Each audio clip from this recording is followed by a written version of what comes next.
सभी भक्तों को जय श्री राम। मैं विपिन शास्त्री, श्री दुर्गा माता मंदिर, आशियाना कॉलोनी, लुधियाना, पंजाब। गुरु विपिन शास्त्री चैनल के माध्यम से आप सभी भक्तों के बीच वैशाख कृष्ण गणेश चतुर्थी व्रत कथा में उपस्थित हो रहा हूँ। आषाढ़ कृष्ण चतुर्थी व्रत कथा राजा महिजित की कथा लेकर उपस्थित हो रहा हूँ। कथा श्रवण करने से पहले हम अपने गुरु महाराज इष्ट देव का ध्यान करते हैं। मंगलम भगवान विष्णु मंगलम गरुड़ध्वजा मंगलम पुंडरीकाक्षां मंगलाय तनो हरि। पार्वती जी ने पूछा कि हे वत्स, आषाढ़ कृष्ण चतुर्थी बहुत ही शुभदायिनी कही गई है, आप इसका विधान बतलाइए। इस मास के गणेश जी का क्या नाम है और उनकी पूजा किस प्रकार करनी चाहिए। गणेश जी ने उत्तर दिया कि हे माता, पूर्व काल में इसी प्रश्न को युधिष्ठिर जी ने पूछा था और उन्हें भगवान श्री कृष्ण ने जो उत्तर दिया था मैं उसको बतला रहा हूँ, आप सुनिए। श्री कृष्ण ने कहा कि हे राजन, गणेश जी की प्रीतिकारक विघ्ननाशक पुराण इतिहास में वर्णित कथा को कह रहा हूँ, आप सुनिए। हे कुंती पुत्र, आषाढ़ कृष्ण चतुर्थी के गणेश जी का नाम लंबोदर है, उसका पूजन पूर्व वर्णित विधि से करें। हे महाराज, द्वापर युग में महिष्मती नगरी में महिजित नामक राजा था। वह बड़ा ही पुण्यशील और प्रतापी राजा था। वह अपनी प्रजा का पालन पुत्रवत करता था, किंतु संतान विहीन होने के कारण उसे राजमहल का वैभव अच्छा नहीं लगता था। वेदों में निसंतान का जीवन व्यर्थ माना गया है। यदि संतानहीन व्यक्ति अपने पितरों को जल दान देता है तो उसके पितृगण उस जल को गर्म जल के रूप में ग्रहण करते हैं। इसी ऊहापोह में राजा का बहुत समय व्यतीत हो गया। उन्होंने पुत्र प्राप्ति के लिए बहुत से दान यज्ञ आदि कार्य किए, फिर भी राजा को पुत्रोत्पत्ति न हुई। जवानी ढल गई और बुढ़ापा आ गया, किंतु वंश वृद्धि न हुई। तदंतर राजा ने विद्वान ब्राह्मणों और प्रजाजनों से इस संदर्भ में परामर्श किया। राजा ने कहा कि हे ब्राह्मणों तथा प्रजाजनों, हम तो संतानहीन हो गए, अब मेरी क्या गति होगी। मैंने जीवन में तो किंचित भी पाप कर्म नहीं किया, मैंने कभी अत्याचार द्वारा धन संग्रह नहीं किया, मैंने तो सदैव प्रजाओं का पुत्रवत पालन किया तथा धर्माचरण द्वारा ही पृथ्वी का शासन किया। मैंने चोर डाकुओं को दंडित किया, इष्ट मित्रों के भोजन की व्यवस्था की, गौ ब्राह्मणों का हित चिंतन करते हुए शिष्ट पुरुषों का आदर सत्कार किया।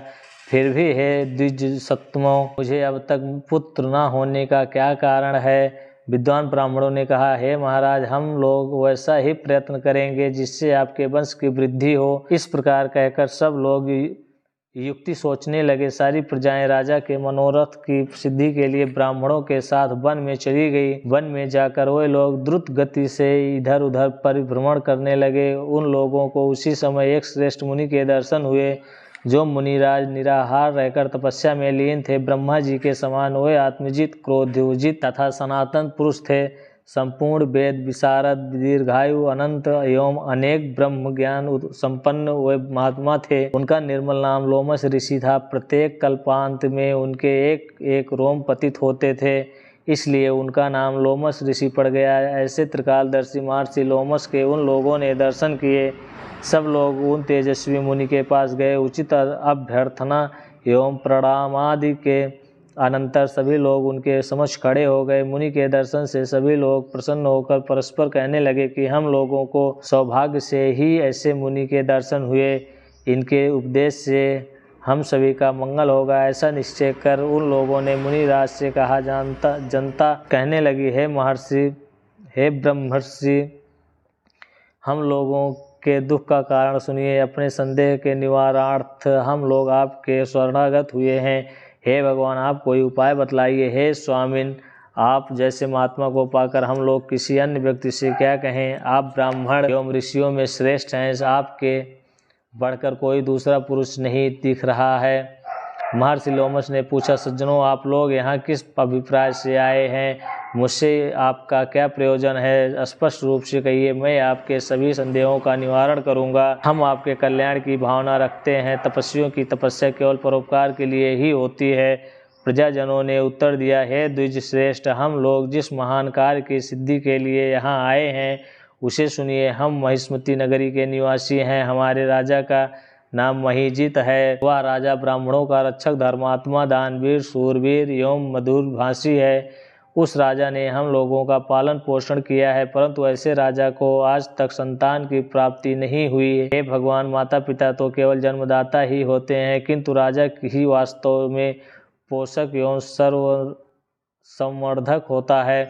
उसी राजा के निमित्त हम लोग ऐसे गहन वन में आए हैं। हे महर्षि, आप कोई ऐसी युक्ति बताइए जिससे राजा को संतान की प्राप्ति हो कि ऐसे गुणवान राजा को कोई पुत्र ना हो, या बड़े दुर्भाग्य की बात है। हम लोग परस्पर विचार विमर्श करके इस गंभीर वन में आए हैं।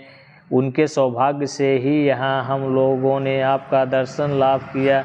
हे मुनिवर, किस व्रत, दान, पूजन आदि कर्म का अनुष्ठान करने से राजा को पुत्र होगा, आप कृपा करके हम सभी को बतलावें। प्रजाओं की बात सुनकर महर्षि ध्यानमग्न हो राजा के उपकार के लिए कहने लगे। महर्षि लोमश ने कहा, हे ब्राह्मणों, आप लोग ध्यान पूर्वक सुनो। मैं संकटनाशन व्रत को बतला रहा हूँ। यह व्रत निसंतान को संतानदायक एवं निर्धनों को धन दाता है। आषाढ़ कृष्ण चतुर्थी को एक दंत गजानन नामक गणेश की पूजा करें। पूर्वोक्त विधि से राजा व्रत करके श्रद्धा युक्त हो ब्राह्मण भोजन करावें और उन्हें वस्त्र दान करें। गणेश जी की कृपा से उन्हें अवश्य ही पुत्रोपलब्धि होगी। महर्षि लोमश की यह बात सुनकर सभी लोग करबद्ध होकर उठ खड़े हुए।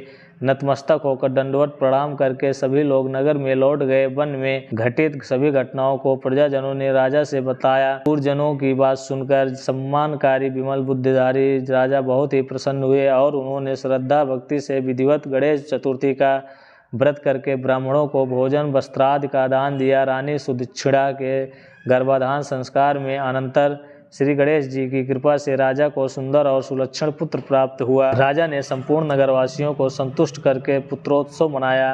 राजा महिजीत ने ब्राह्मणों को धन देकर तृप्त किया। श्री कृष्ण जी कहते हैं कि हे राजन, इस व्रत का ऐसा ही प्रभाव है, जो व्यक्ति इस व्रत को श्रद्धान्वित होकर करेंगे वह समस्त सांसारिक सुख के अधिकारी होंगे। श्री कृष्ण जी ने कहा कि हे महाराज, आप इस व्रत को विधि पूर्वक कीजिए। श्री गणेश जी की कृपा से आप सभी मनोकामनाएं पूर्ण होंगी, आपके संपूर्ण शत्रुओं विनाश होगा और आप अचल राज्य के अधिकारी बनेंगे। हे भूप शिरोमणि युधिष्ठिर जी, पुरुष इस व्रत को करते हैं वह चाहे एकांत सेवी ऋषि हों अथवा विद्वान, उन्हें निर्विघ्न रूप से पौत्रादि की प्राप्ति होती है। जो मनुष्य गणेश जी की चरित्र को सुनते अथवा सुनाते हैं उन्हें सब कार्यों में सिद्धि प्राप्ति होती है। श्री गणेश भगवान की जय।